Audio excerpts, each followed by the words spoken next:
This is Guardian Radio, your station for up-to-the-minute news, intelligent, interactive, and engaging conversation. 96.9 FM.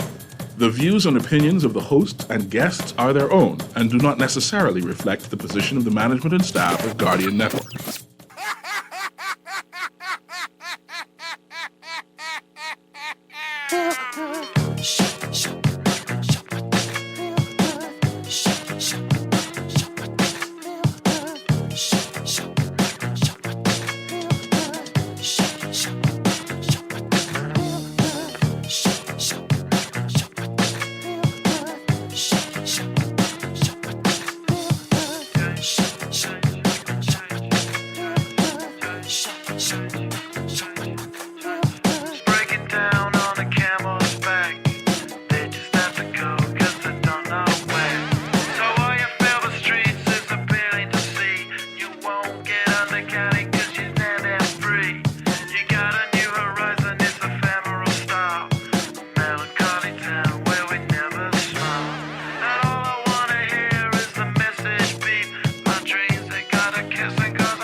Talking Heads with Naughty is brought to you by BTC, the Cancer Treatment Centers of America, the Cleveland Clinic, Dunkin' Donuts, Fine Threads, John's Department Store, Joker's Wild, KFC, Naughty Johnny's, Percy's Island Games, Rise Bahamas, Scotiabank, Tropical Gyros, and the Water and Sewage Corporation.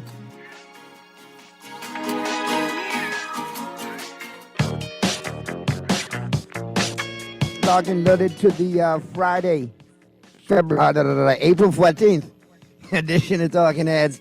And we're live at Dunkin' Donuts. Carmichael getting it on a Friday as we running on Dunkin'. And this going on at Dunkin'. But let me tell you, I get the numbers out of the way and hook you up with your trivia. That's just how that's going to be. And then we get into all the goodness going on. And you never know who I could bump into when I'm on remote out here. And that battle continues for KFC, original and spicy. I believe I see Das Gray spicing it up out here. So I gotta talk to him in a second. You think I don't see him, but I see him. And I know he see me. But he playing like he don't see me. So anyhow, let me hit you up with the numbers. Virology. 796.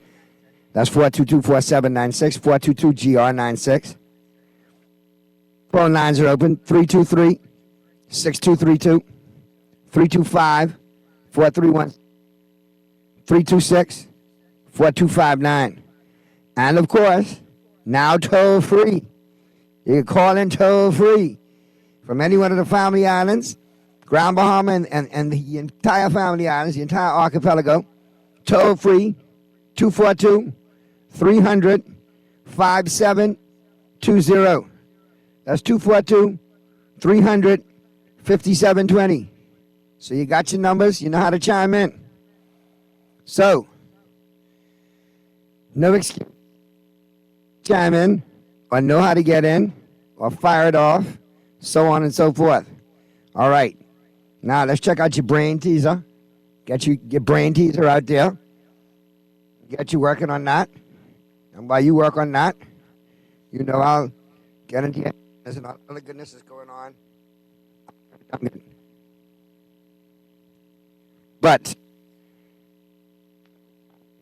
our party passes, KFC coupons, Dunkin' coupons, then your choice from Naughty John.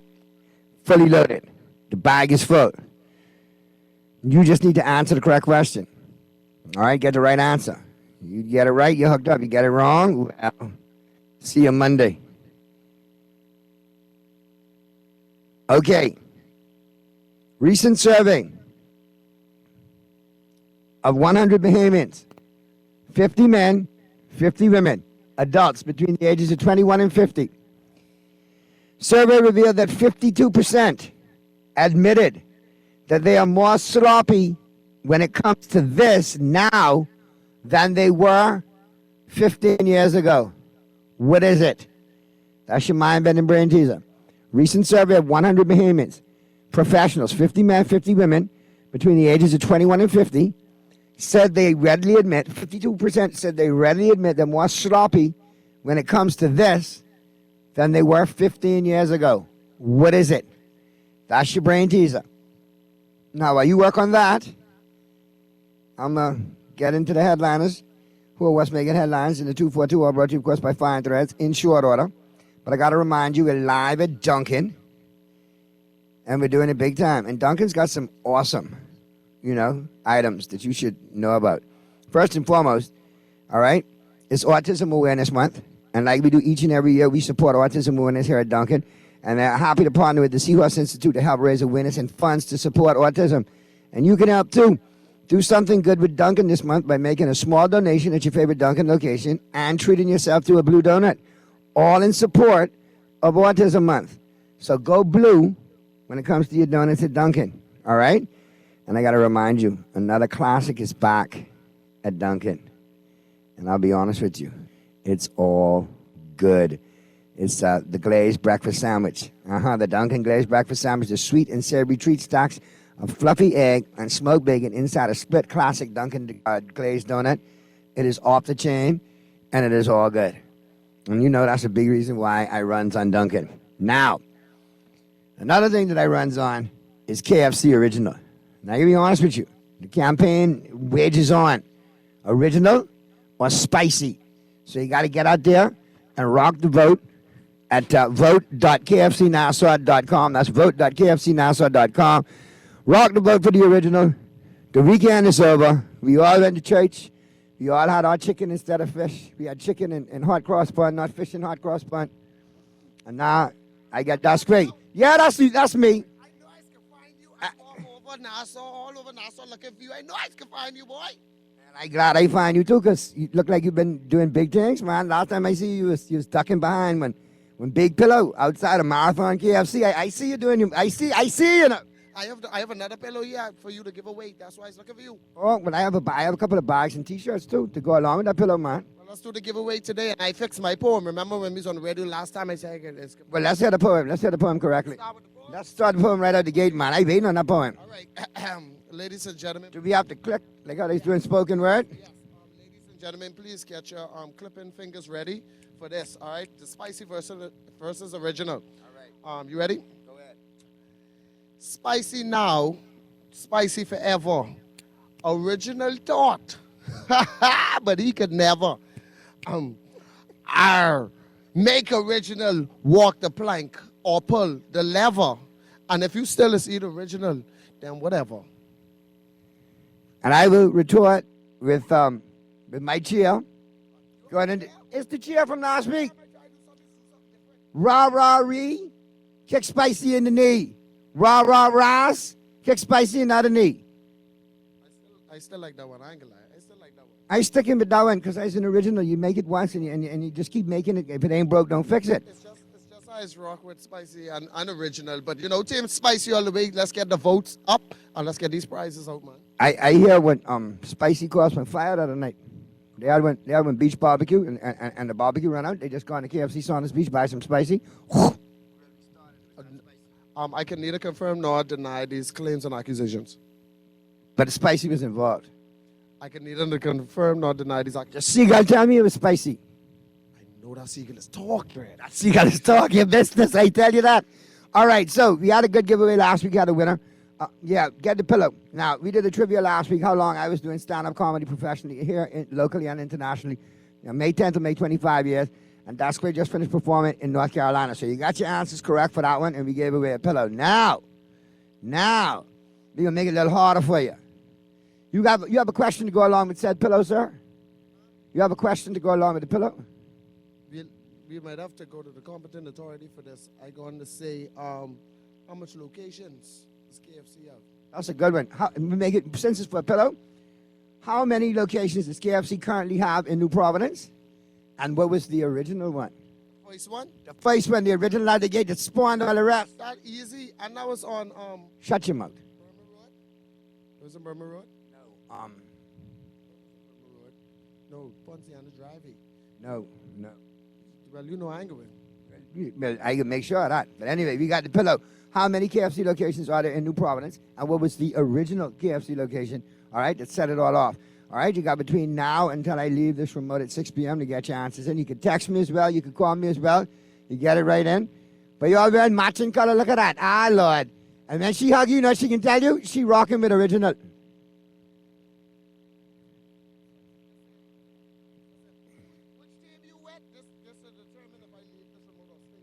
Now, before you answer, though, just remember, I have some original FC giveaways to give away. You would say it again? I love KFC. Let's see, we got you right there. Versus Team Spicy. Now, This determine if I get the pay or not. Say it. Say it to the mic. Team Spicy? But you know, no. But you know what she said, though, right? I can say that because it's you. But I see original because it's spicy too hot. I don't hear that. Only because you're wearing yellow and looking like two Pittsburgh Steelers. I can let you like Bumblebee. I can let you all run around here. But I know, I heard what I heard. Yeah, I heard what I heard, bro. I heard what I heard. So you don't, I heard. Share what hurt your feelings. Right, exactly, you heard? She say she loved KFC. And then she say, Team Spicy. Then she look at me and say, I just spicy it too hot, naughty. I love original. That's why she got an original T-shirt and original bag. See there? Everybody's a winner. Everybody's a winner. You a winner. He's a winner. We all a winner, man. All right, and that's how we go with KFC. Spicy or Team Original, Team Spicy. You all enjoy, man. And let me tell you, just keep doing what you do when you go to KFC. If you rock original, rock original. If you rock spicy, rock spicy. It's all good. You always win because they got great deals going on at KFC. All right? And we're giving away the pillow today, so you know the answer. Get down here. How many KFC locations are there in New Providence? And what was the original one? Okay? And vote KFCNassau.com. Vote.kfcnassau.com. Vote original, vote spicy, whatever your heart desires. And everybody's a winner. But I got all the original giveaways, so vote for me. Anyway, yeah, but I can hold this pillow. I ain't going to use this pillow. I can hold this. Yeah, we gave a Colonel's Choice away last time. We gave away a singer. My Jesus, I look like a singer too, but look at the pillow. Boy, this could bite. Boy, I want to bite this. I'm hungry right now. I went to walk on the spicy side. This looks so good. All right. So we're going to take the first break, man. Big up Dasquay. Be sure to follow him on all his social media, Facebook, Instagram, and Twitter, and which is? Dasquay, D-A-S-Q-U-A-Y. And boom, Naughty Got Jokes, Facebook, Instagram, and Twitter. Rock your vote accordingly. Follow us. The battle continues, and we got a couple more weeks going on. And listen, I know what you do, right? Cuban, will he say he need to talk to you? Tell Cuban I will see him over a bucket of chicken. And Domino's. He said Domino's is important. All right, the battle continues. Be sure to, rock your favorite KFC vote this weekend at your favorite KFC location. Spicy or original. At any one of your favorite, locations here in New Providence. And remember, tell me how many we got in New Providence. And, of course, what's the original location. And I'm going to hook you up with some great KFC prizes, including the Spices Zinger Sandwich Pillow. All right? We're live, Duncan Carmichael. Quick break. Flip side of the break, we'll continue the Friday, April 14th edition of Talking Heads right after this.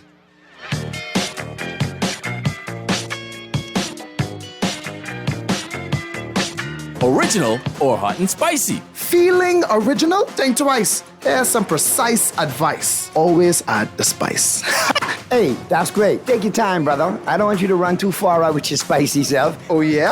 Your mouth hard, but you still ain't got the right flavor. Listen, just like the Colonel, I'm an original. You? There's a spicy come lately. You think so? Original. You could never.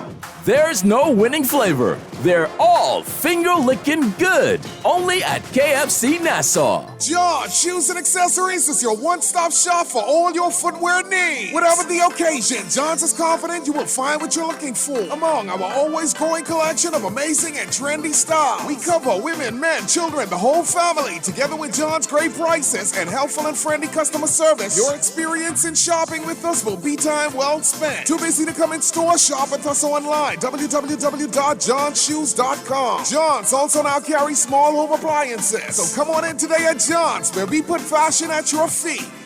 When faced with an illness like cancer, we band together, and we at Cleveland Clinic in Florida have your back. From advanced cancer treatments to extra safety measures at all of our locations, we're with you on this journey. For every infusion and follow-up, for every step of the way, for every care in the world. Cleveland Clinic in Florida. Get the care you need when and where you need it.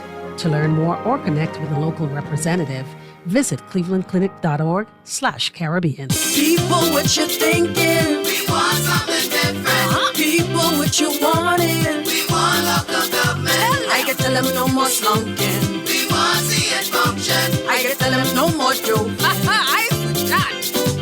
Going down Blue Hill Road, going down Village Road, going down Nassau Road. We want local government. We want local government. Listen road, we want local government. Shed a load, we want local government. We got call for local government. Sign the petition and find out more information at risebahamas.net. Hazelnut meets mocha with the new Dunkin' Hazelnut Mocha Signature Latte. Savor the delicious coffee combination of smooth, rich espresso with silky chocolate and toasted hazelnut flavors. All topped with whipped cream, decadent mocha drizzle, and hot chocolate powder. Available hot or iced, the Dunkin' Mocha Latte is the perfect pick-me-up at any time of day. So why wait? Head to your favorite Dunkin' and enjoy the Dunkin' Hazelnut Mocha taste sensation today. The Bahamas runs on Dunkin'. You have to be strong in today's world. Keep your focus and what you believe in, how to achieve all your dreams. Keep moving forward, never accept less than who you are. Live your best life. Be strong and free. It's the exact.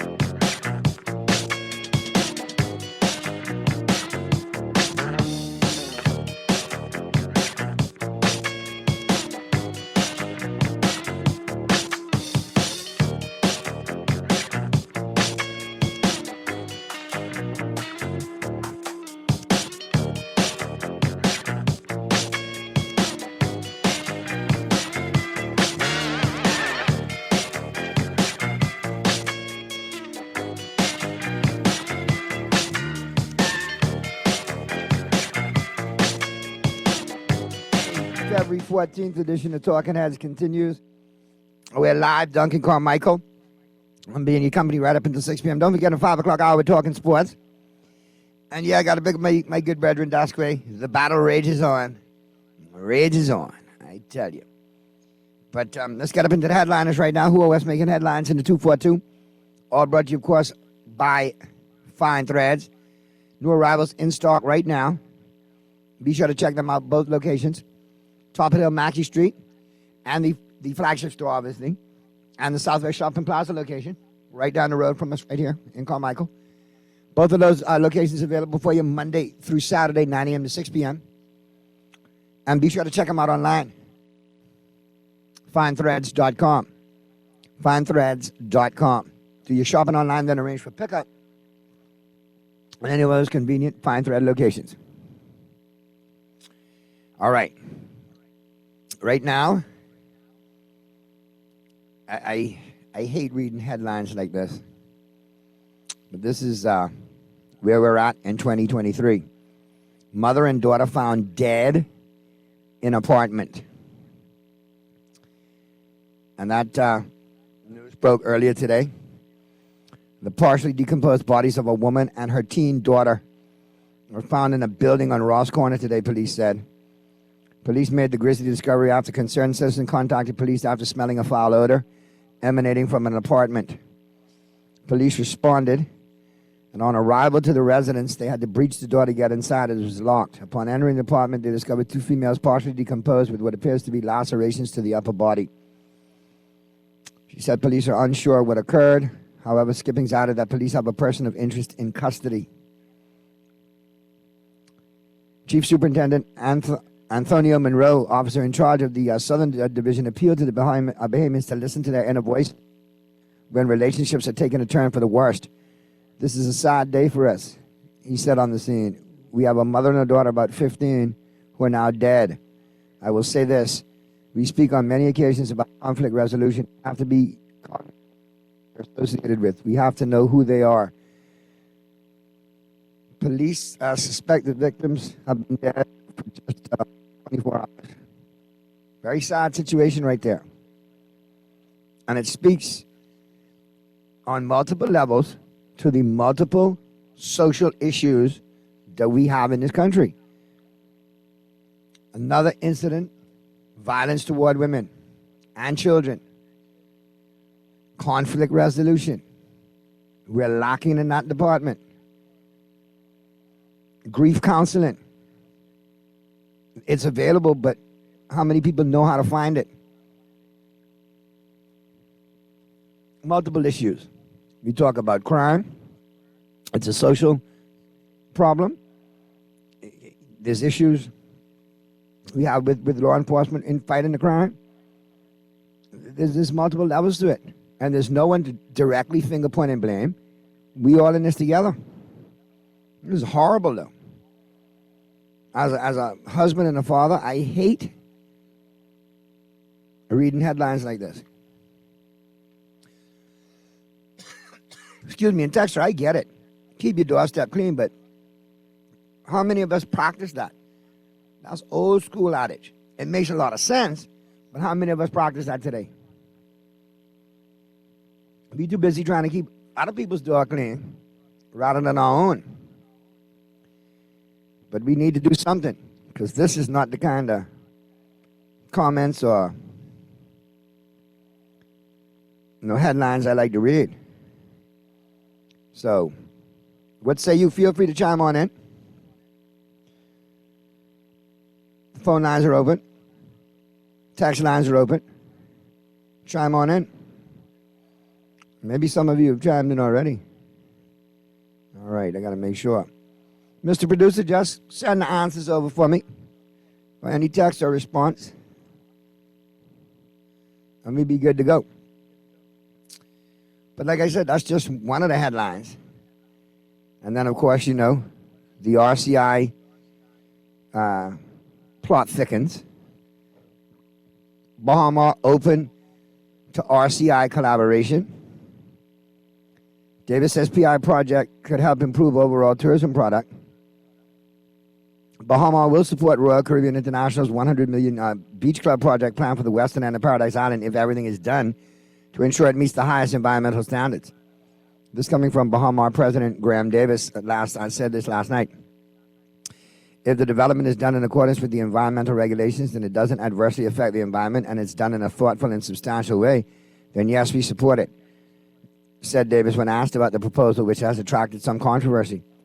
If it brings more passengers and more economic positive impact to the country, then yes, we agree with it. But it has to be done thoughtfully. It has to be done in accordance with the guidelines of the environmental impact study. And look, if it's a derelict patch of land, which there are some derelict houses, I think, on that site at Paradise Island, and it can be improved and create a vibrant economic engine for local Bahamians for job opportunities, fantastic. Davis spoke with the Nassau Guardian after a reception RCI hosted for industry stakeholders at Bahama at Cable Beach.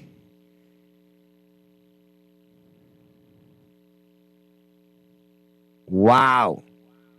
That text is a real veteran. Real veteran. But I don't know if you're right. I got to double check that. I think you're correct, though. But you say you don't want the prize? So you must be affiliated. It's all good.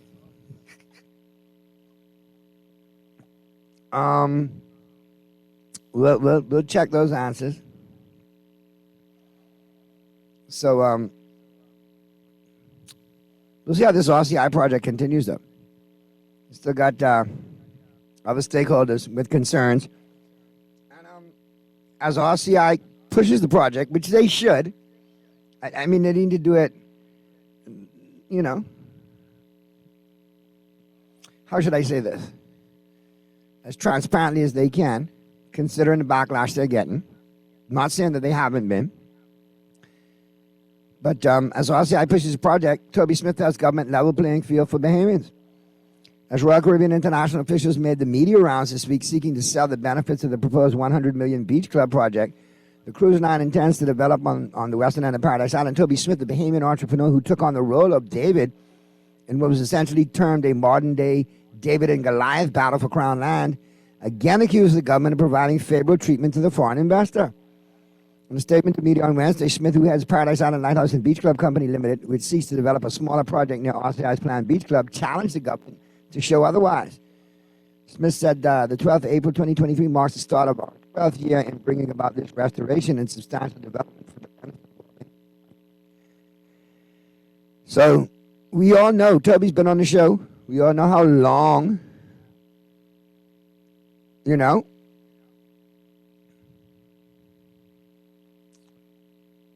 okay, Mr. Producer, that first texter that you sent me over with the answer in review to my trivia that I put out today, I need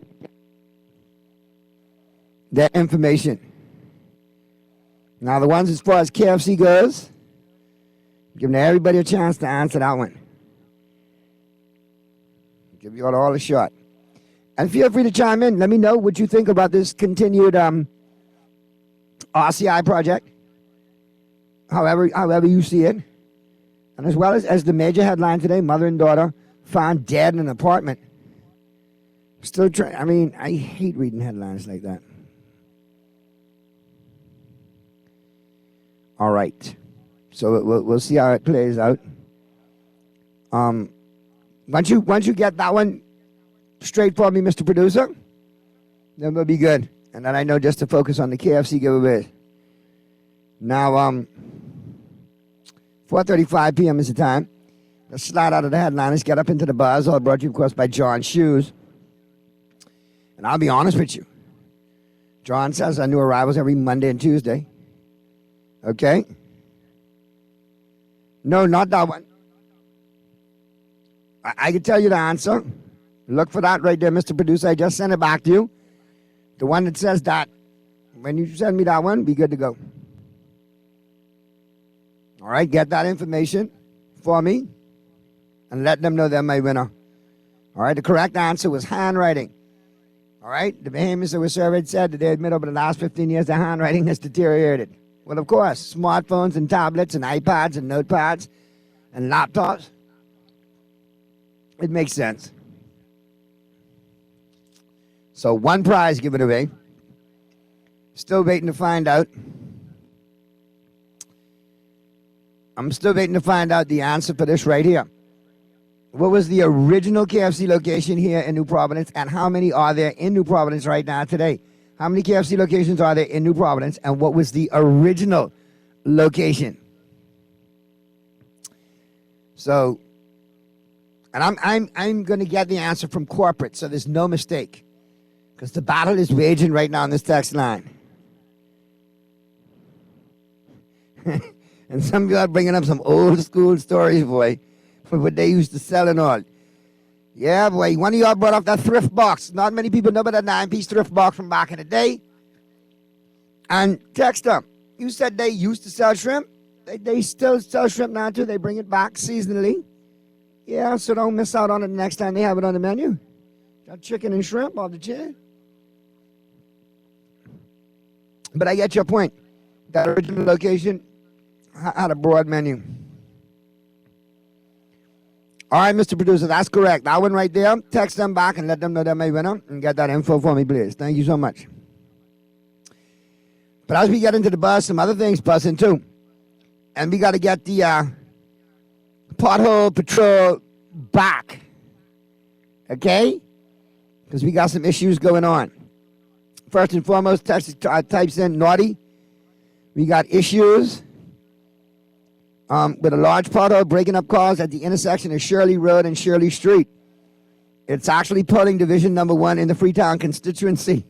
All right, so the MP for Freetown, Minister of National Security, Mr. Wayne Monroe, KC, I need you to address this pothole in your constituency, sir. Or call on your colleague, the Minister of Works. Okay, again, that's on the intersection of Shirley Road and Shirley Street in the Freetown constituency. And it is a crater. It's very moon-like. Aliens could have landed. That's how big this is. And obviously, you see the patchwork has been done extremely poorly. It's very shoddy. All right, it's filled with sand, some cracker dust, some gravel, but nothing really packed it in there. And not patched properly. Obviously, this has been addressed before and it's washed away again. So I implore again, whoever gets these contracts, please give them to qualified individuals who know what the hell they're doing on our dime.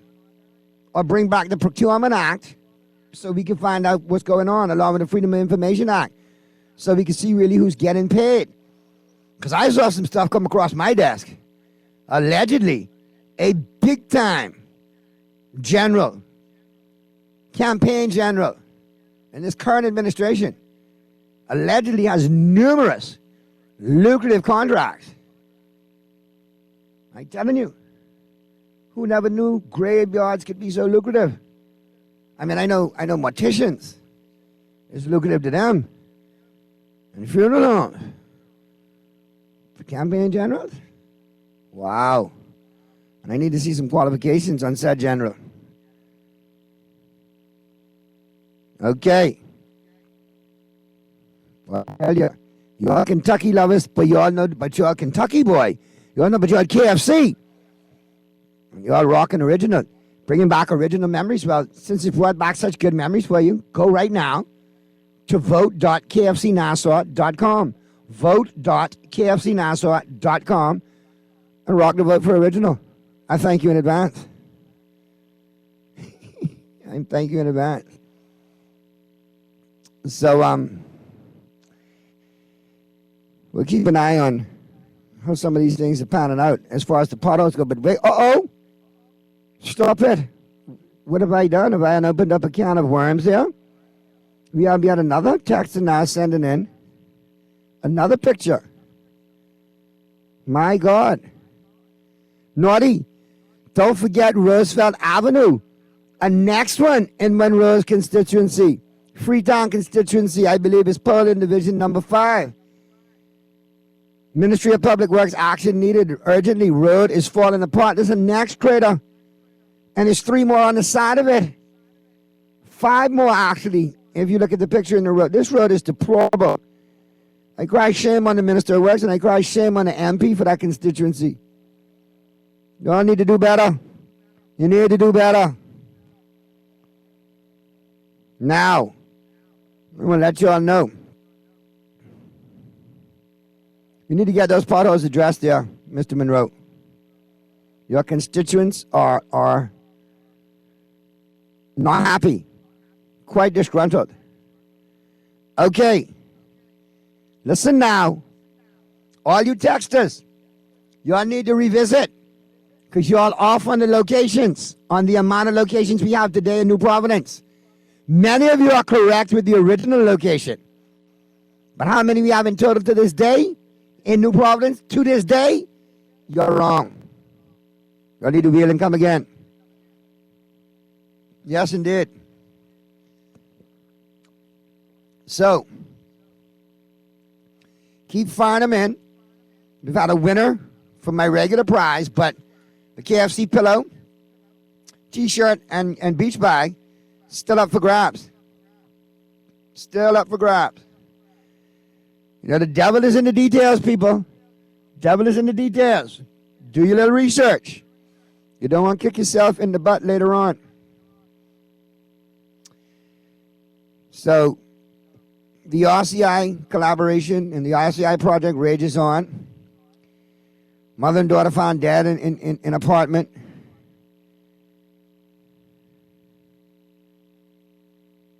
My God. You ought to just say anything in some of these texts, though. Jesus Lord. No. I can safely say 24 is not the right answer as far as locations go in New Providence. I know some of you wished it there was. Heck, I wished it was. The more the merrier. But yeah, chime on in and let me know what you think about the current situation, though, that we're looking at, the roads. If you have issues in your area, let me know. That's just in Freetown. Now, let me check my text again. Well, mudders. Here comes the Saunders Beach area. St. Albans, Papua Track, and the White Grove, Naughty, all need addressing, all need issues. All have issues, sorry. Wow. I remember back in the day, Eastern Road and the White Grove, they always was paved. I wonder what happened. But we need to address those areas as well. Here's another one. Naughty San Souci has several potholes as well that need addressing. A couple are on the other side of speed bumps, so when you go over the speed bump, you end up in a pothole. Ouch. That's no bueno. That's not cool. All right, let's go to the phone lines. Let's take the first caller. Second caller, hold tight. Obviously, you know you'll be second caller. If I don't come to you first, just hang tight and I'll come to you second. All right, let's get to the first caller. Talking Heads, Guardian Radio 96.9 FM. Who's this? Hey, Naughty. What's going on, brother? Yeah, it's all you, man. It's all you. That's good, Jeff. Thanks. Yeah, man. Thanks for hitting us a subject that is a pet peeve to just about every motorist in Nassau or New Providence in particular. Naughty, it comes back down to the major question. With all these taxes we're paying and licensing our vehicles, paying for driver's license, inspection, and so on and so forth. Where does the money that road traffic requires? Why isn't that money directed towards keeping the maintenance of the roads or keeping the roads roadworthy? It is totally ridiculous that here you got the and you're gonna find besides the potholes, Naughty, a lot of these ministries they really gotta do something different. These guys come and cut these squares inside the road. All right. Either they're repairing something. I watched the tractor the other day came by and they dug up the road to repair a pipe underground. And today, that was about 3 weeks ago. Today, those holes, those patches that they cut out is still inside. Is still in the middle of the road. The trench is cut from one side of the road into the middle of the road with a big square in the middle of the road. They just threw the quarry in it and left it like that now for the past 3-4 weeks. Why should we as Bahamians have to go back to a ministry or go back to these people who know that they dug the hole up to tell them to come back and patch the hole? That doesn't make any sense, And then the area is, people say that Bahamians are complainers, but Bahamians are basically pointing out the faults that some of these people in these ministries, they're not following up to ensure that the persons who either they gave these contracts to or the persons who are from their particular ministries who go out to do the work, where the foreman to go back and check that the work is completed. You got vehicles, your vehicles are being damaged, your shocks are being damaged, your engine mounts are being damaged, but yet you can't get proper compensation, but they continue to do the same thing over and over. So it is a pet peeve. They must get back on top of this thing, Jeff, in terms of repairing the road. My question is, why are they doing it over and over? Let's look at who they're hiring to the jobs as well and who are getting some of these contracts and their qualifications. Because it's rewind, repeat with the shoddy work that's being done. Because if you know what you're doing, shouldn't you patch that pothole and it should have lasted at least a year if you properly patch it? Well, I can tell you, if the road works is any indication, the failure of our ministries, then it speaks volumes. Right now, everyone is focused at, for instance, the stadium. Look at the condition of the stadium. Who was supposed to take care of the stadium, even though it is allegedly a gift from the Chinese people? Is the Bahamas government, or was the Bahamas government responsible for maintaining the infrastructure? Every Bahamas, they keep saying that stadium needs work. It's deteriorating. And here we are. Now all the Chinese embassy says, we will help you renovate it. You should have maintained it. Well, that's what I'm saying now, is my question. Who is responsible, or who was responsible for maintaining the stadium? If the stadium took $30 million to construct, now I'm hearing it's going to take $30 million to repair it. Man, come on, man. We have not progressed in this country at all. Like I said, if the infrastructure is any indication of how failed of a nation that we are in terms of governance, then guess what? We as a people, we in for a very, very rude awakening. Thanks for taking my call, Nod. Always a pleasure, Jeff. Be safe, enjoy your weekend. Let's get to the second caller. Talking Heads, Guardian Radio 96.9 FM. You can call me back. I was holding on for to see if they get that KFC answer, man. Oh, okay. Yeah. What's your answer? They ain't get it yet. No, what's your answer? The answer is Marquis Street, and there's 4 locations. Wrong. What's the first location in the KFC though? I can't tell you because that's part of my question and part of my answer. But I know you was I wrong. know Marquis Street in 1967 was the first KFC location. But you're still wrong. All right then. That's what I came up with. All right, be safe. Y'all got a couple of minutes before we get to this break, boy. And then I can give you this answer. Because y'all getting hot. Boy, look here. Let's go back to the phone lines. Talking Heads, Guardian Radio 96.9 FM. Who's this? What do you say, my brother?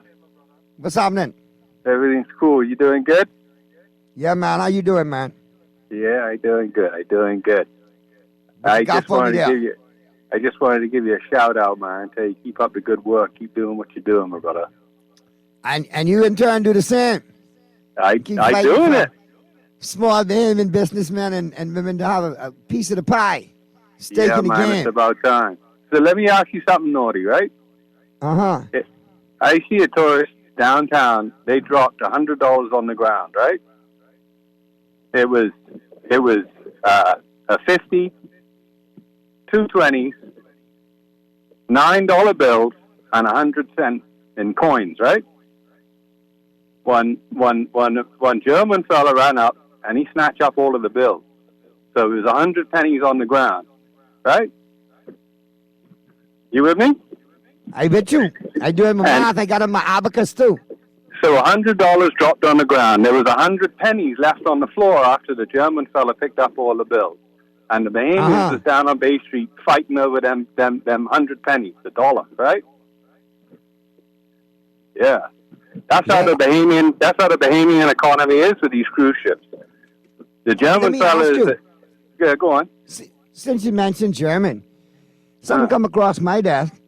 Allegedly, we have a foreign national with an operation on an island not too far from where you trying to set up, running a whole swimming with the pigs operation. You agree with that? I'm trying to confirm it because I don't agree with it. If he didn't go through the proper environmental impact assessment that other Bahamians have to go through, and obviously Bahamians such as yourself got red tape, but you can't get. How come he got such ease of access? So let me ask you something, right? And then of course there's also the health, and environmental concerns and animal safety as well. Yeah. So Michael Bailey said on a radio show yesterday. Obviously, it can't compare to your radio show, of course. But of course, he made a comment on a radio station yesterday morning to say that they've applied for Bahamian passports. Michael Bailey, the CEO of Royal Caribbean Cruise Line, saying on national radio that they, mean plural, we have applied for Bahamian passports. So all them things that are reserved for Bahamians, all they got to do is just get the Bahamian passport and they're straight then, right? And I don't think they changed that ease of access bill or the business bill. So I guess if nobody answers them in 14 days, they can get them expedited. Right? So all that money going back on the cruise ships, and Bahamians left to fight over pennies. And the And cruise that's what I've line, been saying for years, so Toby. I think it's disingenuous when people put out numbers and say, "Oh, we had 1 million visitors." Stop. How many visitors did New Providence and Grand Bahama have? I'm not talking about the private cruise ship islands owned by the cruise ships that are taken care of by their staff, and Bahamian staff interaction is minimal at best. right. So when Royal Caribbean offer a 3-day cruise, the first day is in Port of Miami, the next day is in Coco Key, the next day is out to sea, and then they back to Port of Miami. How does that benefit Bahamians except all that tourist nanny in the water? And listen, I'll be honest with you. Go on then. We talk about $100, and people want to say that's something. Wait a minute. Prior to the development, it was about $23 a person, if I'm not mistaken. Now that the developments come on, some more people are coming off, so it gets up to about $100 a person. But the average spend in the region is St. Martin. They average $300. That's the benchmark. $300 per person that comes off every cruise ship. And out of that, at least 60 to 70% goes into their economy. No middleman. Direct. Right. So you're citing approximately $26. That number isn't actually right? But if a tourist says that they spend $26 on average, right? Then if they book an excursion on one of the islands from the cruise line, and they book it through the cruise line, half of that money is already going to the cruise line alone. So that $26 net, it's only 30. Well, not even net, but take away half of that, what goes back with the cruise line, right? 13. If they make a purchase in a jewelry store, the jewelry store is given a kickback back to the cruise line in commission. So take off of that, take 10% off of that for VAT, right? And then what's to say that they shopped in a Bahamian store? Because otherwise, all of that money going out the country would shopping in a foreign store. Correct. All right. So when they want to tout a number like, hold on, Toby, you know me. I'm the original cruise ship brat. I know how the thing go and who shops get directed to. So why don't you take care of the cruise director? He would point to East the Pied Piper. He'll show everybody where to go. Yeah, exactly right. And then they'll say, "Oh, don't take cash. You don't want to go downtown with cash, and only go to these preferred stores, and only book with these preferred excursions, because they're getting a kickback from all of them. And if you ain't on their run, you don't get them crowds. Those cruise directors have been known to even go downtown and ask tourists that are wearing, like, say, a carnival band, right, and identifying. They know they're on their ship. Why are you in here? Come next door, you'll get a better deal, and you could participate in our raffle. Oh yeah, they poach They've them been out doing the that stores for years. Yeah. So how does that economically benefit Bahamians, where all we're left with is scrapping for pennies, right? Because back in the day, it was beneficial. Over the years, they've created a monster that controls the economy. So when was the last time you see a cruise ship spending the night in Nassau? Dear Jesus, when we was in high school. When we was in high school, and you see all the taxi drivers and bringing people over to the casino, and people gambling in the casino because they couldn't open their casino at night while they were in port. That's back when we had nightclubs, Naughty. Correct. Right? The Cat and the Fiddle, the Rusty Nail, the Silver Slipper, the Drum Beat Club, Pastiche, Le Pont, all them places, right? Waterloo, the Zoo, Charlie's. Exactly. You could go out there. And guess what? All of them contributed to the tourist product because returning visitors would know to go there. They enjoyed their previous experiences and would go back. And they can receive a Bahamian experience, right? Exactly. And then some. But now they got it so that they RCL have it on their website, right? At Coco Key, they can enjoy Mediterranean style food, Bora Bora style cabanas. How does that benefit Bahamians, when they bragging about, we're not even in the Caribbean. Oh, taste of the Caribbean. Yeah, but, you know, be the Why Bahamas, not have a Bahamian? the Bahamas. Yeah, but now they're trying to tout it as a Bahamian experience. Oh, Bahamian cultural experience is what they say on the radio, right? And in the newspapers. But then go to Coco Key and see what they got. Look they've trashed it. Ain't nothing Bahamian about it no more.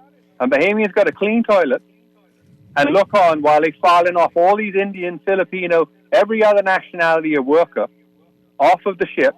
What? Because they don't want Bahamians serving them food and drink. And we could do all those jobs those foreign nationals are doing. Yeah, so now they say, oh, it could bring hundreds of jobs, right? Yeah, but look at Disney's building in Lighthouse Point, right? Who got the contract? All those workers. American Bridge. It's a bunch of Americans doing the work. But listen, we got to get to the break. You know you got a place whenever you want. So next week, if you want to come on and shoot the breeze, just let me know. I'm ready. I'll let you know. I appreciate you. Keep up the good work. Have a lovely weekend. Same way. All the best to you and the family. Yeah, Be safe. Respect. Yeah, man. Bye. All right, let me check a couple of these texts real quick before I get to the break. Naughty, the PLP is the epitome of corruption. They have set that culture after the UBP. They believe in justifying corruption by pointing at some F&Ms. Corruption is rife in every echelon of this country. They got mad when Minnis said so, but it is the truth. And even Minnis had alleged corruption in his cabinet and in his crew. Boy, I tell you. All administrations found themselves in problems, Naughty, and corruption over these contractual agreements. The PLP is the genesis of it and of it all, and they continue the trend. It's really mind-boggling to think that they are transparent and trying to stifle corruption. All right, I can give you the answer as we get to the news. The correct answer, the original location in Nassau, in New Providence, was Mackey Street in 1967.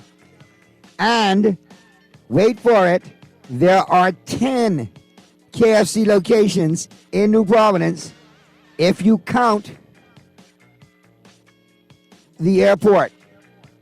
Okay? And I'll tell you that Oaksfield, Robinson Road, Prince Charles, Saunders Beach, my location, South Beach, Marathon Road, Golden Gates, Carmichael. All right, so that's 1, 2, 3, 4, 5, 6, 7. Carmichael Road West. And then at the airport, that's 9 and then 10. There's one at the airport. Okay? So there you go. You're done. Good try, though. Good try. Okay? 10 locations, including the airport.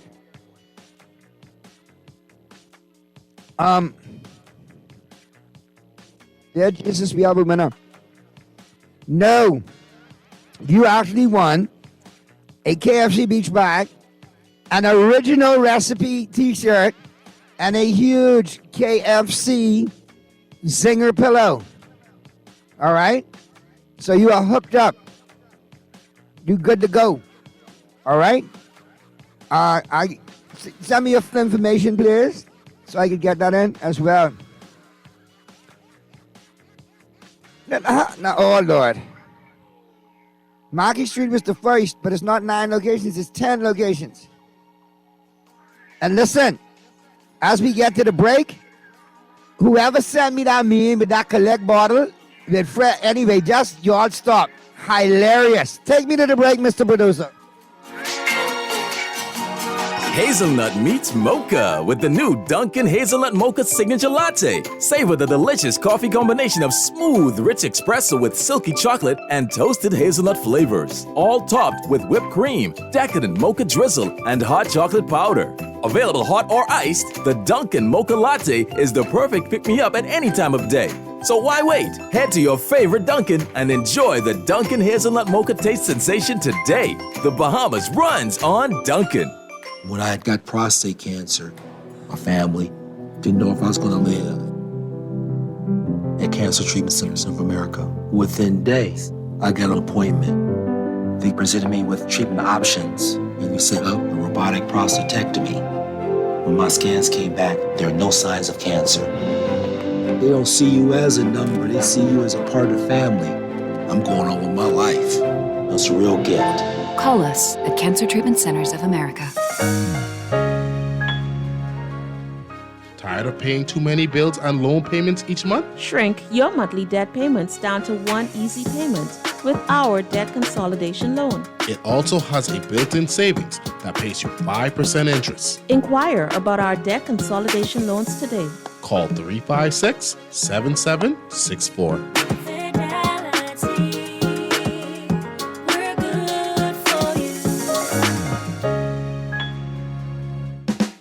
Play with Island Games. We making dreams come true. Play with Island Games. We paying more out to you. Don't mind the noise in the market. You getting cash in your pocket. 'Cause Island Games is spicy and spicy is tradition. So when you play Island Games, we putting Bahamians first. Guaranteed to pay. Island Games. We like them other jokers. We've been here from the start. From the bike to computer. Island Games. We gonna make your dreams come true. We playing with Island Games. The ultimate sandwich experience starts with a bite of the KFC barbecue glazed zinger and a flavor explosion of crispy, juicy, 100% premium white meat spicy filet, KFC barbecue sauce, lettuce, cheese, and smoky bacon on a toasted brioche bun. The perfect balance of heat and sweet. You won't be able to resist the KFC barbecue glazed zinger. Made by the fried chicken sandwich experts, the KFC barbecue glazed zinger is available for a limited time. Try one today. KFC, it's finger-licking good. This is Guardian Radio, 96.9 FM, Nassau, Bahamas.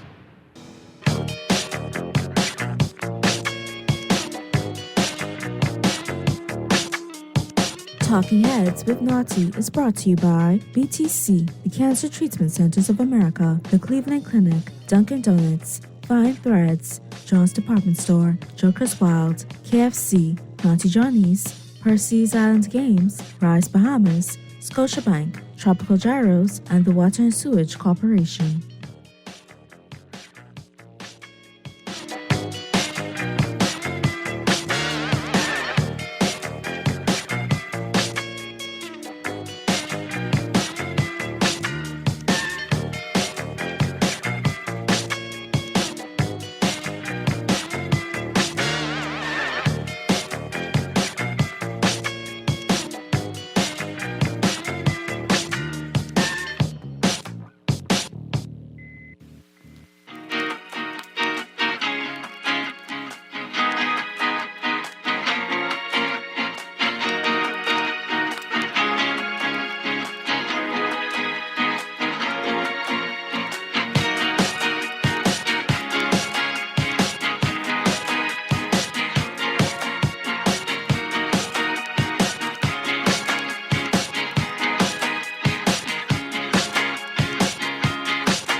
On the Friday, April 14th edition of Talking Heads.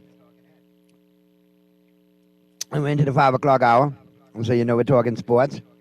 I'm going to set it off like we always do. Today in sports history. All brought to you, of course, by Naughty Johnny's. well worth the trip out there to the Old Fort Shopping Plaza. Don't forget on the weekend, breakfast, lunch, and dinner. Breakfast starting at 9 a.m. So take advantage of that. They have happy hour tonight, 5 to 7, every Wednesday, every Friday. Happy hour at Naughty Johnny's. Great highballs, great cocktails, great specials, and great food as well. Give them a buzz, see what they got going on. 377-7776.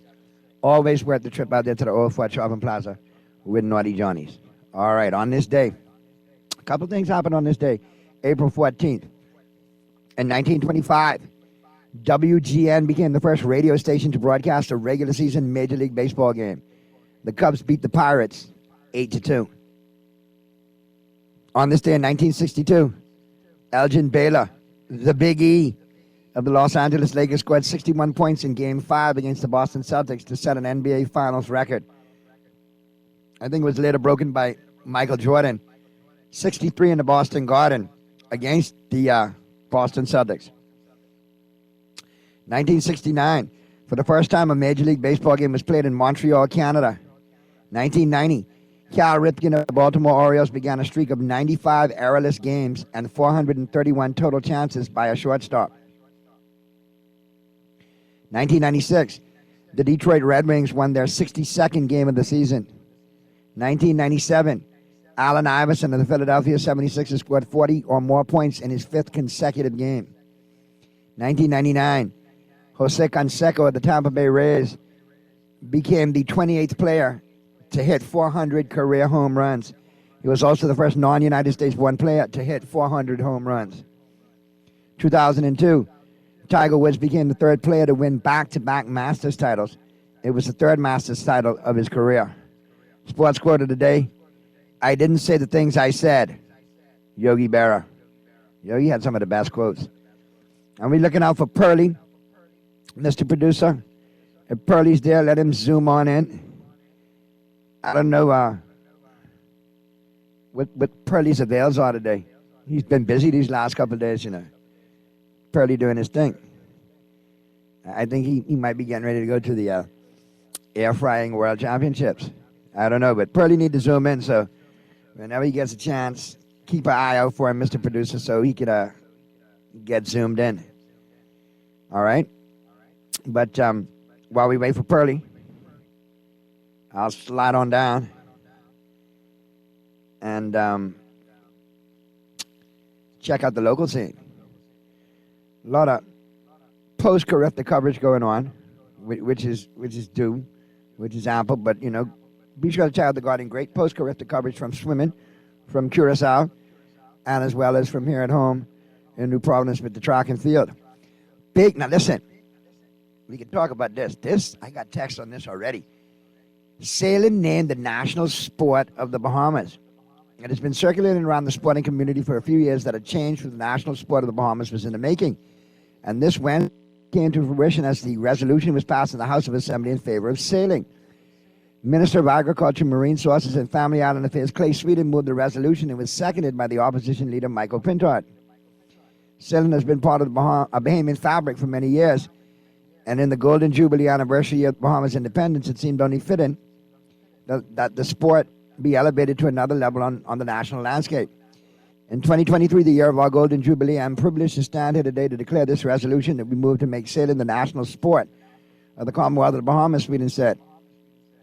Now remember, regattas throughout the archipelago of the Bahamas have grown over the years. Sweden said there are 18 regattas and 17 junior sailing events annually, indicating the sport of sailing is among the most popular here in the Bahamas. Now, it is well attended. I'm glad to see the youth movement in the sport as well. And obviously, cricket used to be the national sport. Well, I mean, hey, that really wasn't our sport. That was brought here by the colonizers, so why don't we look at something that's more indigenous, which I don't have a problem with, but seem to have a problem with that situation. So feel free to chime in and let me know how you feel about it. But like I said, some Texas chiming in already that got some issues with regattas. Mr. Producer, let Pearly in, please. Pearly's waiting to be let in. So have a gander at the Zoom and let Pearlie in. Naughty, I have an issue on the new national sport. I personally think it should be track and field. Bahamians only go to regattas to hook up. They couldn't tell you who win or lose them races. Oh, Lord. Here's another one. Naughty, national sport, my foot. Only people interested in them boat races is the actual competitors themselves. Here's a perfect example of how Bahamians like to go and hook up, Naughty, at regattas. Hence the no-boat regatta. Because the organizers already know what's happening. Nobody into the boats. Now, I like the boats. Go ahead, Pearlie, while I laugh, please. I go to regatta, I watch the boats. Okay. And what else you watch? The gals. I only watch, so you're not wrong looking at the menu. Oh, Jesus. I'm telling you, Pearlie, only in this country will we go to the event with sailing. I'm just trying to keep it on a sporting scale. I much prefer seeing an indigenous sport such as sailing more over than cricket, which is not really indigenous to us. And there's multiple levels of sailing that's going on. You got the sunfish, you got the optimist, you got traditional sloop sailing. So yeah, we do have competitors, but I agree with the Texas boy. A lot of other things is be going on in regatta too. Right. But that's all part of the culture of it, is the camaraderie, the come togetherness, the different Nassauvians coming back home or coming to visit the island and enjoying the nightlife after the sailing and all that. That's all part of it. Because I can spin it? Huh? You tell me I should go in politics because I can spin it? You see what you just did? What I do? People from New Providence going back home, eh? The camaraderie, eh? Oh, yeah, when I go to Naughty Luther Regatta as a descendant of Luther, I like again to see my hometown, my best friend family from Bryland. I again to spend time with my second family and all that stuff. I mean, yeah, man. What about the no-boat regatta? Why you go to that? Yeah, that ain't regatta. That's a no-boat regatta. That's just the camaraderie part of the regatta part. That's too much drinking for me. I too old for that. That's the practice for the camaraderie portion, it. Yes. When you do that no-boat regatta, that preparing you for, like, if they have a no-boat regatta this weekend, that preparing you. That's an off-season workout. workout. This weekend because Bryland, because that prepare you for Bryland next week. You see? Okay. So you have a no-boat regatta in Nassau tomorrow. That gets you in the camaraderie part of it. So when you go to Exuma next week, you're good to go. So basically, soup sailing is like on NASCAR, because this starting to sound like tailgate parties at NASCAR events. It basically, I mean, if you want to put it in that type, yeah, all right. I mean, I got what you're saying, because NASCAR is probably the biggest. Yeah, okay, or football. Yeah. NASCAR might be the biggest sport. What I like with regatta, you could be sitting up there, you could be, seeing people you ain't seen in a little while. And I tell you the truth, when I first went to regatta, I knew nothing about sailing, absolutely nothing. And so I went and I stood by these four older gentlemen who were talking about sailing. And when he said the fella ain't tack riding, and he come by the south side, and when I finished and the starboard side, now when he finished talking, when I go on that night, when I get one conversation, you couldn't tell me I don't know everything about sailing. Everything after that. I knew everything. And a lot of time when I went out to Exuma, I used to like walk out and we go on in the back of the site and walk down to some rocks. I used to like sit on the rock there and just, out of sight and just watch the regatta and everything. And the same thing when I go to Long Island, I used to go stand up on the height thing with Rafi Cartwright up there and watch the race. Bryland is, now the thing about Bryland regatta, it's a little hard for me to watch the race because Bryland, everything on Bay Street. So I didn't get on Bay Street. I ain't too much getting over there to watch too much racing, but I try to go there and watch the race as well. So that's, Listen, yeah. But I just wanted to congratulate, you go to you turn a lot of times you turn on the House of Assembly, you see The government says something in the opposition row, but it was good to see the resolution to making sailing a national sport, and saying that the Minister for Agriculture, Clay Sweeten, first did, and then the opposition second. I thought it was a wonderful thing. I saw a lot of maturity by both those gentlemen. One, the passion from Mr. Sweden, because he's a son of the soil, and that is very important to where he hails from. You know, that's everyday part of life for those gentlemen and women who live in those parts of the archipelago. And then he showed a lot of maturity as well by Mr. Pintard as well, leader of opposition, not the perennial, no, we could disagree just for disagreeing's sake. It's something that benefits the country, and that's how you move. Yep. You don't be in opposition just to be in opposition's sake. If it's a good motion, then you move that forward because it benefits the country. And then just give them but I mean, this is all, this is a prime example of when they say government is continuous, because the resolution was, I mean, a lot of the stuff was done prior to that, and it was happy that this government has continued it and made it come to fruition. So that's a wonderful thing. That shows good political maturity, and it shows that we are, as a country, on the same boat with sailing. So, you know, next week is the National Family Iron Regatta in Georgetown, Exuma. I look forward to it. And you know what I like about sailing? Being a national sport of the Bahamas. I don't know too many people from SAC big up in sailing like that. So we don't have to ad nauseum. You know, just been going to SAC. Particularly when you look at, I saw the medal count for Carifta for the Bahamas today, and I'm so happy you brought it. I wasn't going to bring it up, but since you brought up SAC, you know, we accounted for more than half the medals, right? The St. Augustine's athletes accounted for more than half the Carifta medals. That was a wonderful achievement. I'm sorry, I just thrown up in my mouth a little bit, but you understand. I apologize. You sound like R&R talking about he threw up in his mouth just now too. Yeah, there's certain things you got to know men say and men not the same, okay? You brought up SAC. I was being very quiet, talking about sloop sailing, and you bring up SAC. Well, you caused that.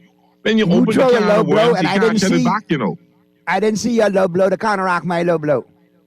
Well, you know me better than that. How long we've been doing this now? You ain't no better than that. Anyway, all I could say is that's like me taking the Jack Daniels, leaving it, and tell you, watch this, don't touch it till I come back. What happened? Listen, don't talk to me about Jack, and don't talk to me about Bud. I have to make some changes in my social situation. Are you no longer a Bud Light drinker? In the words of Bandini Brown, speaking with his relationship on Muhammad Ali, let me just paraphrase it a little bit. He accept me for who I am. I accept him for who he is. He know I like Bud Light and Jack Daniels. And he said I got to give him up. Well, maybe I could the Bud Light dead easy after what I seen them do. But oh God, the Jack Daniels? Oh Lord, that's going to be hard. Let me ask you a question. You ordering conch snack with extra ketchup? I stopped eating conch. Naughty. Today's Friday, man. Let's talk sports, man.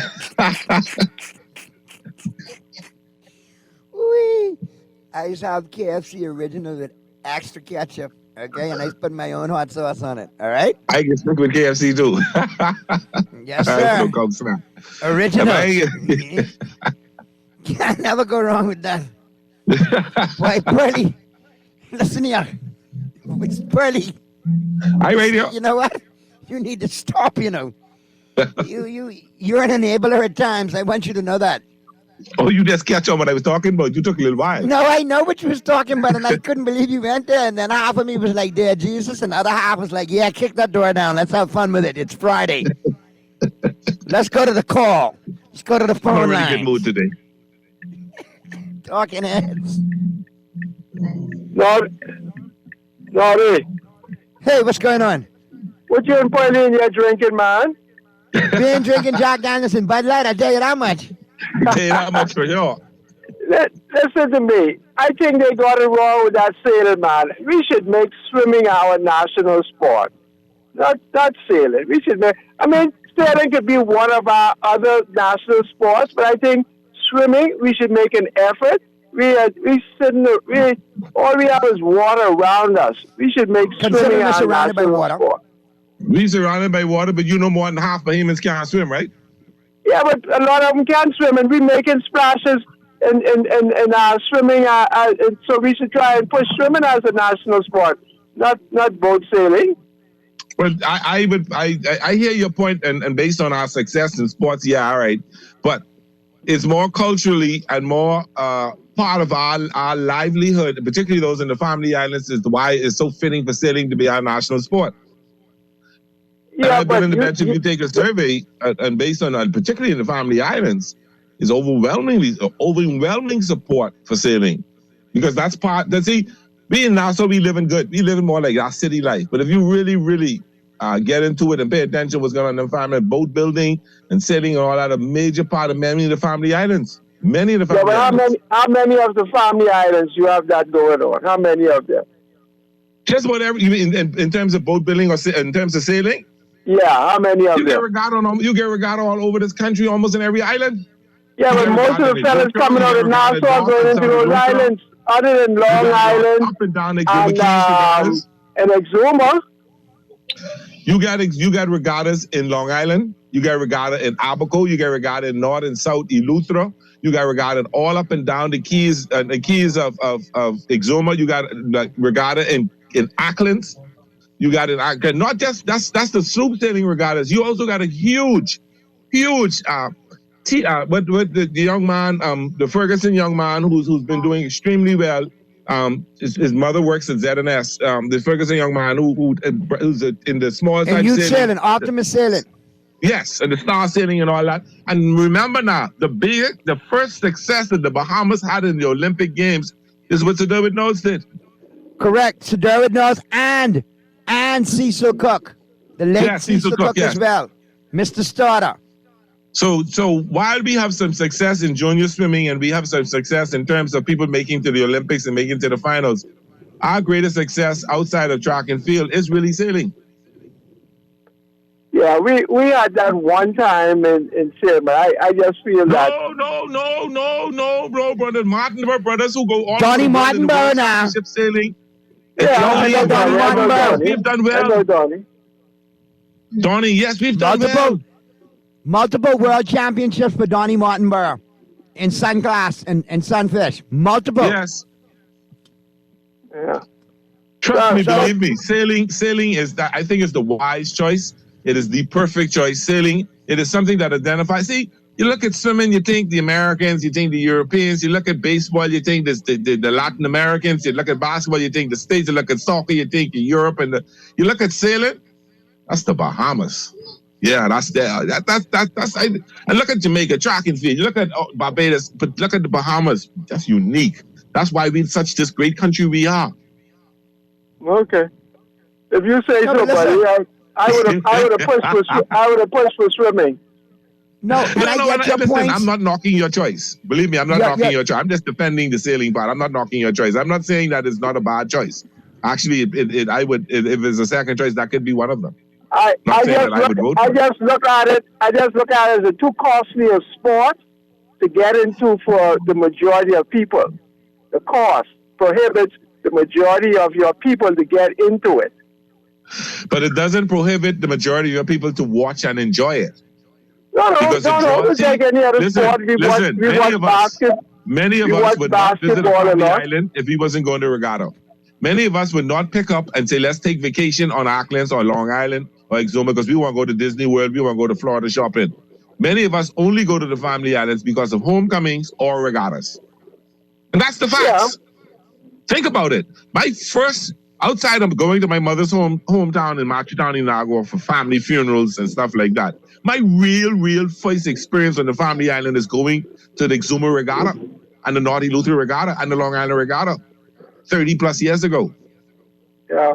That's my first experience of family island outside of going to Inagua with my family. Yeah. You know. And if you really talk to a lot of people have traveled to the family island only, particularly to go to the regatta. Yeah, but Pearly, what I'm saying to you too is that look at the guys who are sailing. A lot of those are old guys. Are you kidding me? You ain't been on Long Island, eh? You ain't see Mark Knowles, young son was sailing when he was 9 years old. But the Long Island guys are an exception. No, You have the a- same thing going on up and down Exuma. So Same what thing going about up and down what- Ronnie Gray what- family, young kids, young people are sailing. You go to the bro, take 1 weekend this year. You got next weekend is Exuma. In May you got Long Island. In October you got Bryland. You got some other other regattas coming up to it. Go visit one and see just how many young people are sailing. See, sailing is growing so many with the young people. They have a whole division for the 9, 10, 11-year-olds to sail prior to the regattas. And a lot of people, kids, are sailing with their families. It's there. It's just that in Nassau, we ain't grabbing it like the family islanders are. So in Nassau, we're the spectators. We're the ones come to enjoy the regatta, while the family islanders making that's their livelihood, or that's their sale. Well, I mean, they done it already, so it's done. You know, I mean, it's better than cricket. That's what I How would you have felt? Cricket How would is you have felt not it was track and field, caller? I hear that. Huh? How would you have felt it was track and field? Because I got a lot of Texas chiming in saying it should have been track and field. Yeah, track and field. Again, it's more international. Like you say, I wouldn't even, because track and field is so international, I would not even put it there because the United States may say that's their pastime. But baseball is really their pastime. Basically, I think, look, even though Jamaicans play a lot of cricket and soccer, track and field is everybody in Jamaica come with their mile home running. Right. Yeah. So I understand. Yeah, I mean, based on our success, based on the way we're doing, yes, I can accept you saying track and field. But I'm telling you, let's look at the total picture. Not just the medals. We look at how it develops, how all of that is part of the culture and all that. And sailing is part of our culture. Boat building was a major thing in our livelihood back in the day. Right. Yeah. Well, I would think that a combination of swimming and sailing would be a more of our national pastime. I got you. You know, when we were young, even though I know the 10 Bahamians go on the beach just to sit in the sun and maybe stand up in the water a minute. Right, yeah. Half the women just put on these sexy bathing suits and put on jeans and t-shirt over it. But outside of that, yeah, I got you. Yeah. Okay, guys. Be safe, brother. Take care. Enjoy your Good show, weekend. guys. Okay. All right, let's get to the first break, Mr. Producer.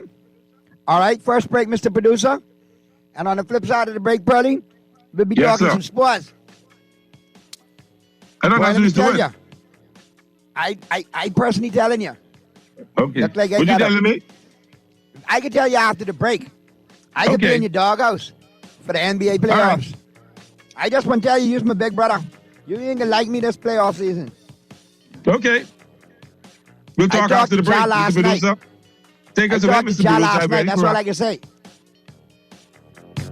We'll see.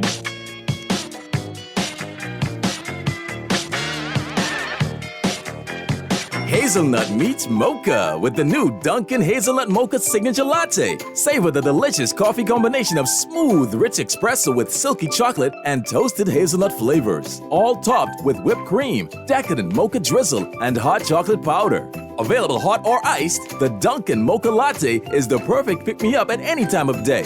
So why wait? Head to your favorite Dunkin' and enjoy the Dunkin' Hazelnut Mocha taste sensation today. The Bahamas runs on Dunkin'.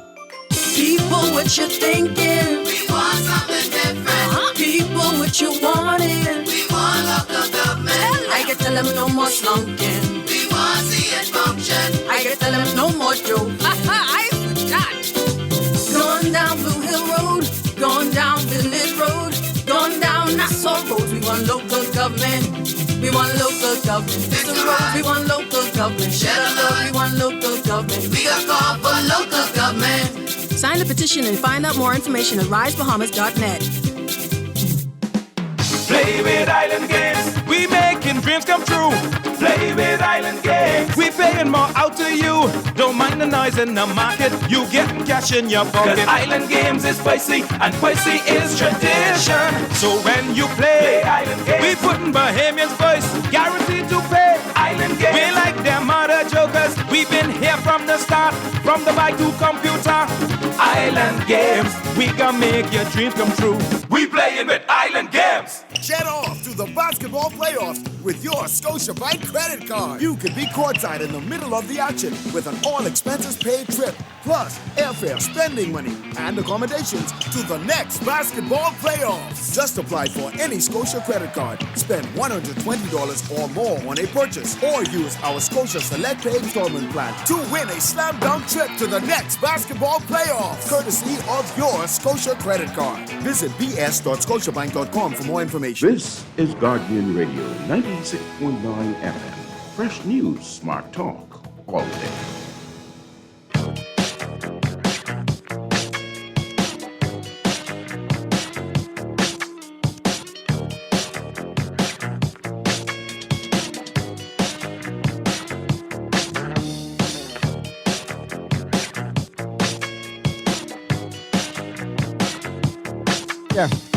On the Friday, April 14th edition of Talking Heads, your boy Naughty and your company, along with Earl the Pearl, right up until 6 p.m. You know, we're talking sports right now. And boy, I tell you, Pearly, we go international. Big up the crew from Tropical Gyros. Big up the chef coming and the crew. Be sure to get your gyros on the way home, man. Hi, man. Mackie and Rosetta still available for you. That's the flagship. And then don't forget, right out there on JFK, R&D Plaza, they're waiting on you as well. I've been there, done that. And they off the chain. Of course. But listen, the Lakers got an opportunity for next season for Miles Bridges. The NBA is going to let him back in the league, but he's got to do a 30-game suspension. And he got to serve at least 10. So that might be somebody that they might want to look at. Probably still there or no? Say it again? Yeah, you broke out, so I didn't know if you were still with me or not. I'm right here. I ain't going nowhere. So, yeah. We got Rich Eisen on the Final 10 today, Pearly, talking about all the what-ifs of the NFL draft. Okay, that'd be interesting to see. That, you know what? I've seen Mel Kiper's mock draft 3 or 4, and he changed the number 1 pick already twice. So I just gonna wait to see what happens next week. Pearly, last year, I talked the most smack about Mel Kiper because, you know, I've been saying Mel is now getting obsolete, this and that. The first 3 picks what he picked for the Cowboys was dead on, and he nailed it for us, and he nailed it weeks out. I never saw it coming. Mel is be pretty much on point. Just as somebody make some different, some surprising changes and stuff, but Mel is be on point. He's be on point. He reminds me of Phil Hellmuth on the World Series of Poker Tour. Okay. Don't know the guy, but I got you. But he's a real pain in the butt. Real, you know. Okay. Real jerk. But okay. If you look at the draft, the latest mocks are crazy. Yeah, I see that. So that's why I say, I'm not too worried about it because I don't have a first round pick, so I really don't care. But I'm hearing y'all might try to trade him to the first round. My first round pick was Jalen Ramsey. Hold on a second. I'm hearing talks, though, that y'all might trade back into the first round. What you hearing? Because I ain't hear nothing. Like with us, for example, at 26. Because don't y'all have 2 second-round picks? Yeah. There you go. We'll take both of them, and we can have the first round, and we'll have 3 picks in the second round. Somebody you're looking for it? Well, it might be best player available. Okay. So if that's the case, that's when you get a trade down scenario. I'm interested to see. But the latest one, post Mel Kiper from CBS, they got some moving and shaking going on. Who they got now? You hear some people saying the kid from Florida may end up being the number 1 pick.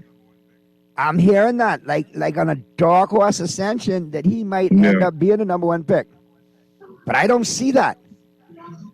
I think that Carolina is going to take more of a developed passing quarterback. The kid is the type pitcher. I forget the name of the coach there. Frank Wright. Frank Wright. That's the size and the prototype quarterback he likes. Well, it is true. He does like that big kind of passer. Now, they're still projecting Carolina to take Bryce Young, Alabama quarterback. Yeah. Followed by Houston taking C.J. Stroud.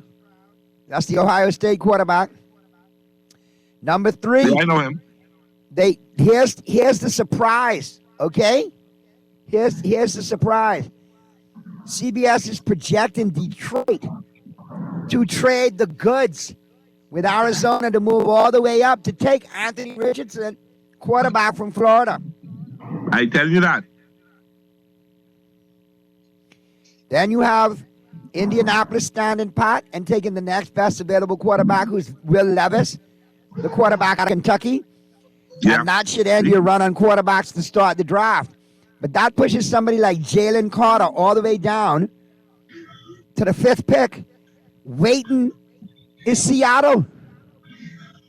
Wow. Then Will Anderson Jr. from Alabama drops to number 6. Arizona trades down a little bit, and there they have it. They have that big guy that they need. They're in total rebuilding, so that works. I don't know if it's total rebuilding, but they're in a semi-rebuilding. Now, here's what surprises me. They had the Raiders projected to take quarterback all along. Now, out of nowhere, they're going with Christian Gonzalez, cornerback from Oregon. Who is a beast. He is. And every right he is. Then Tyree Wilson drops to the number 8 pick with Atlanta. They need an edge. That makes sense. And now here come the Bears at number 9. They get Paris Johnson Jr., offensive tackle from Ohio State, who was a great pick. And they need offensive line help. Yeah. Now, here's where it gets interesting. A lot of people had the Eagles standing pat and taking Bijan Robinson, running back from Texas, at number 10. But now, in a surprise, the Eagles trade in this mock draft with the New England Patriots, drop down. Patriots move up and take Peter Scarrott, offensive tackle from Northwestern. And that sounds like a Belichick kind of move. All right. Okay. All right. I hear you, but all right. They got Broderick Jones, offensive tackle from Georgia, going 11 to Tennessee. Philly lost. Anyway, I don't see. Anyway, Philly must be trying to get a number of picks to get more players. And they did lose 1 or 2 key players, right? And I'm thinking running back is too luxurious for them that high, and they got glaring needs on defense and offense. Yeah. Now, Houston, with the 12th pick, because remember they got 2 first-round picks, they come back and take Devin Witherspoon, cornerback from Illinois.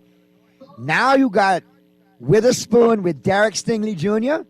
Houston just got really good in the backfield. In the defensive that kid he's a plug and play. He is a plug and play. Yes, sir, and they got good safeties there too. So the back end of that Houston defense is already in shape, and you got a coach like DeMeco Ryans, who coaches defense. Don't sleep on Houston. I'm not saying championship team, but they're going to be one of them teams that improve. You see a vast improvement and growth. You got it.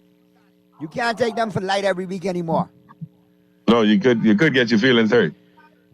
Then you got the Jets taking Darnell White, offensive tackle from Tennessee. That makes sense.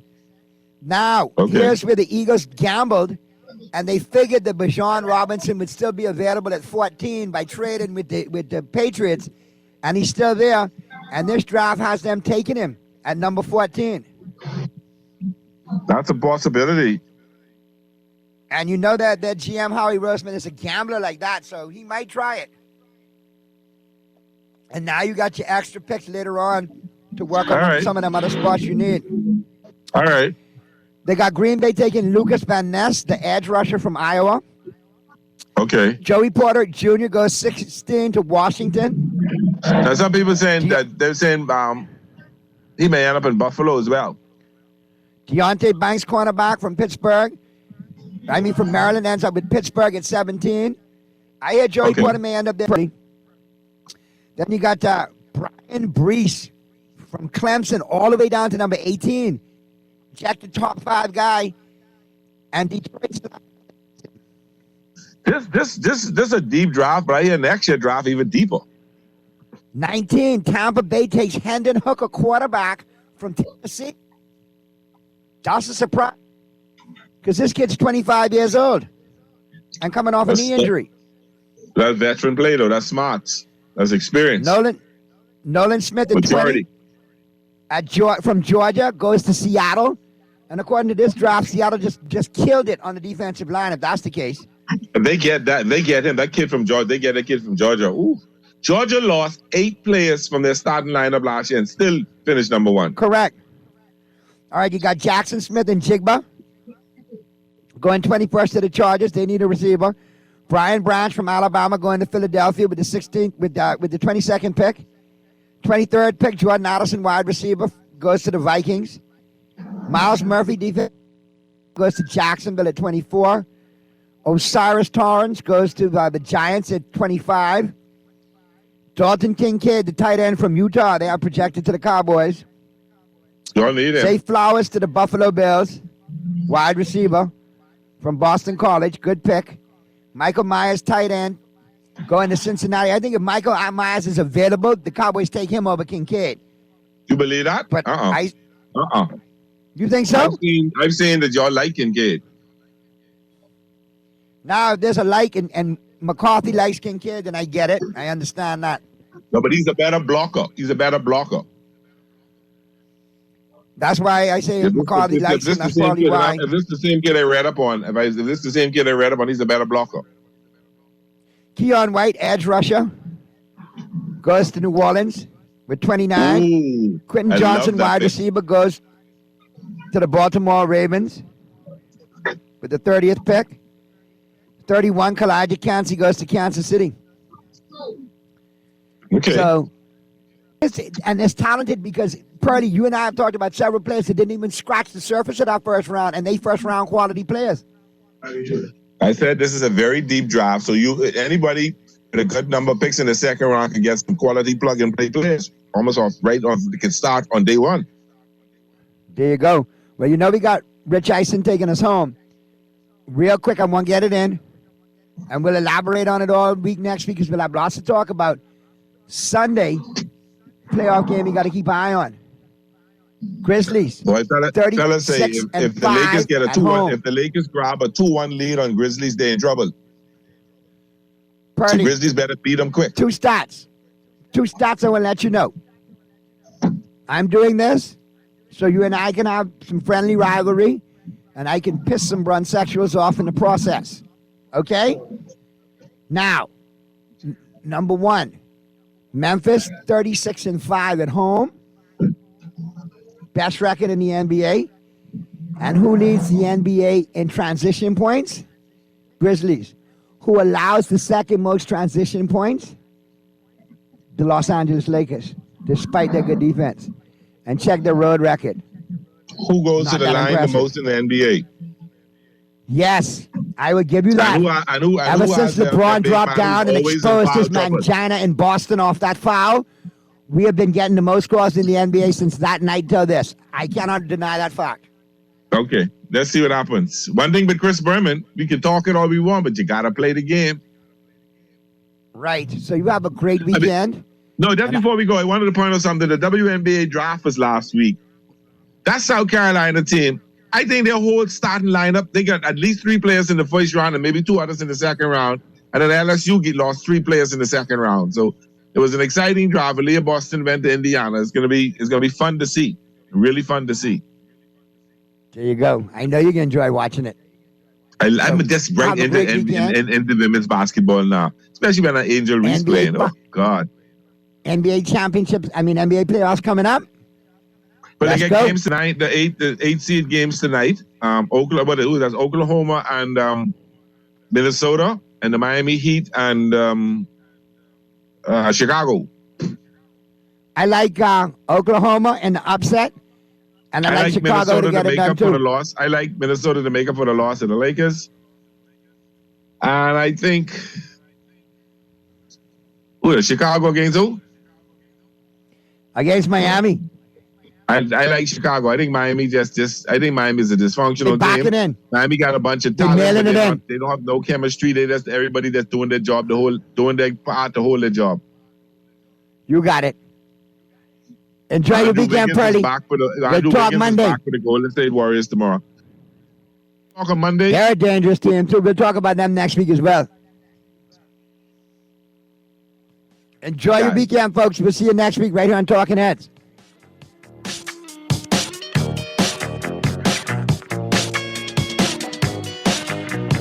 John Shoes and Accessories is your one-stop shop for all your footwear needs. Without Agent Johns is confident you will find what you're looking for among our always growing collection of amazing and trendy styles. We cover women, men, children, the whole family. Together with John's great prices and helpful and friendly customer service, your experience in shopping with us will be time well spent. Too busy to come in store? Shop with us online. www.johnshoes.com. John's also now carries small home appliances. So come on in today at John's, where we put fashion at your feet. Original or hot and spicy? Advice: always add the spice. Hey, that's great. Take your time, brother. I don't want you to run too far out with your spicy self. Oh, yeah? Your mouth hot, but you still ain't got the right flavor. Listen, just like the Colonel, I'm an original. You? There's a spicy come lately. You think so? Original. You could never.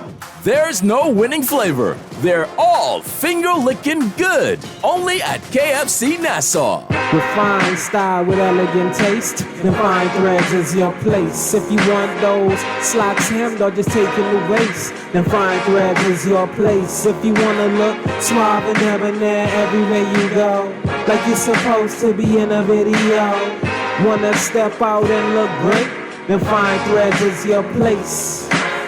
Refined style with elegant taste, then Fine Threads is your place. Is your place. Is your place. When I had got prostate cancer, my family didn't know if I was going to live. At Cancer Treatment Centers of America, within days, I got an appointment. They presented me with treatment options, and we set up a robotic prostatectomy. When my scans came back, there are no signs of cancer. They don't see you as a number, they see you as a part of the family. I'm going on with my life. That's a real gift. Call us at Cancer Treatment Centers of America. This is Guardian Radio 96.9 FM. Fresh news, smart talk, all day. What's more likely? Never say never, but never. And joining us here for this Friday's What's More Likely is Andrew Hawkins. Go for it, Chris. Let's do it together. Hey, guys. Hawk, thanks for joining us. Let's get right to it. Who is the more likely quarterback to be drafted ahead of the other? Will Levis or Anthony Richardson? What do you think? What's more likely? Oh, man. This script is flipped as well. It was Richardson over Levis a million times out of a million. Right about 2 weeks ago, this script is flipped right now as well. Yeah. I would say they're interestingly like kind of in a similar boat, but I would say Levis. And I'll still stick with Richardson. I still believe when all is said and done that Richardson is going to be a guy that has the bigger upside if he can do the run pass thing in a way that I think he can. I just don't. I don't know.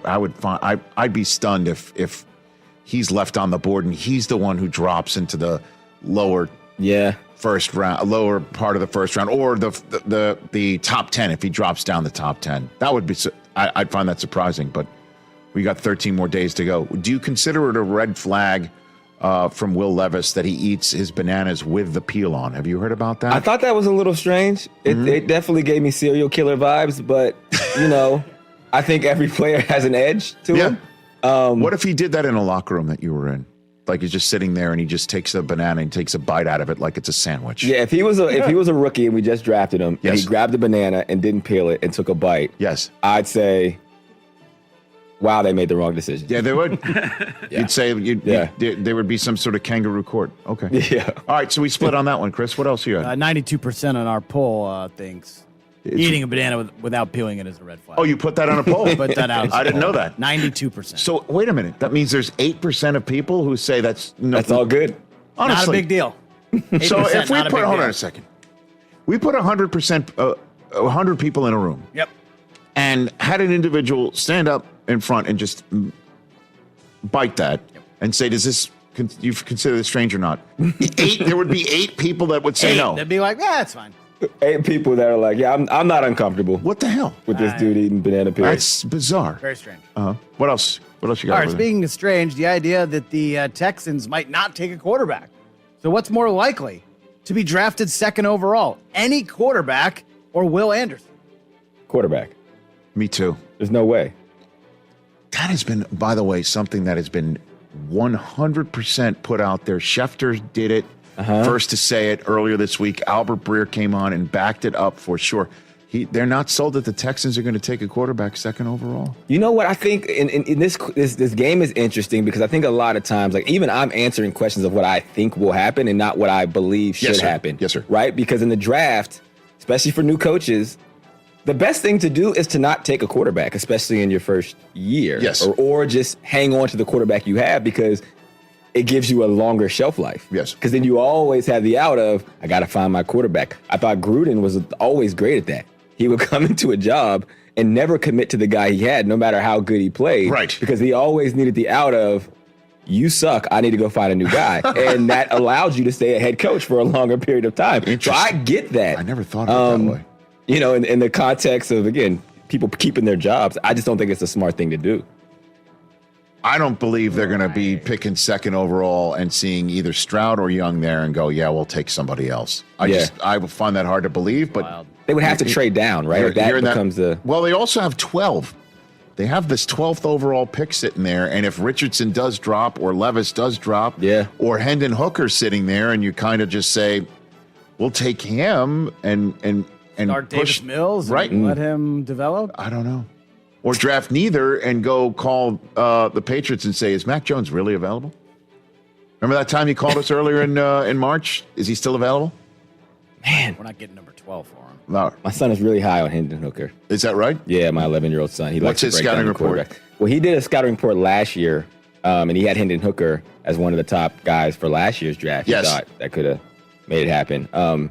His drafts, he loves, he's a ball hawk. He gets into it. Okay. Well, he is a hawk. He is a hawk, technically. Right, correct, yes. But he scouts like an 11-year-old. Yeah, did you see how far he threw it? Yeah. Okay. It's on my Twitter somewhere. I'm sure I'll find the search and then we'll. Very good. We'll do that. What else you got over there? Hey guys, did you hear